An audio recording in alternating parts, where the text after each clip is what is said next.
আপোনাৰো ৰক্তচাপ কোলেষ্টেৰলৰ সমস্যা আছে নেকি? চেষ্টা কৰিও পৰিত্ৰাণ পোৱা নাই নেকি এই সমস্যাৰ পৰা? এবিধ ফলে নিয়ন্ত্ৰণ কৰে এই সকলো সমস্যাৰ। সমগ্ৰ বিশ্বতে উচ্চ ৰক্তচাপৰ সমস্যাৰ সৈতে যুঁজি আছে বহু লোক। যদি ইয়াক সময় থাকোঁতে নিয়ন্ত্ৰণ কৰা নহয় তেন্তে ই হৃদৰোগৰো কাৰণ হ'ব পাৰে। কিন্তু ডালিম এই সমস্যা সমাধানৰ এক অন্যতম কাৰক। ডালিম এবিধ পুষ্টিকৰ ফলাহাৰ।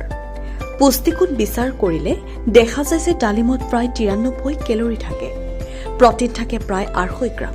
গতিকে নিয়মিত পৰিমাণে ডালিম খালেও ওজন বঢ়াৰ কোনো আশংকা নাথাকে। ডালিমত প্ৰচুৰ পৰিমাণে ভিটামিন, খনিজ পদাৰ্থ থাকে।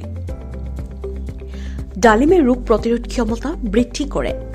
ডালিমত পোৱা যায় পটাছিয়াম আৰু ভিটামিন চি। প্ৰতিদিনে ডালিমৰ ৰস খালে ৰোগ প্ৰতিৰোধ ক্ষমতা বৃদ্ধি পায়। ডালিমত পোৱা যায় 3 প্ৰকাৰৰ এণ্টিঅক্সিডেণ্ট: টনিন, এন্থোচিয়ানিন আৰু এলাৰ্জিক এচিড। এন্থোচিয়ানিনে দেহৰ কোষ সুস্থ ৰখাৰ ফলত ভাইৰাছৰ সংক্ৰমণ ৰোধ কৰে। ডালিমে ৰক্তচাপ স্বাভাৱিক ৰাখে।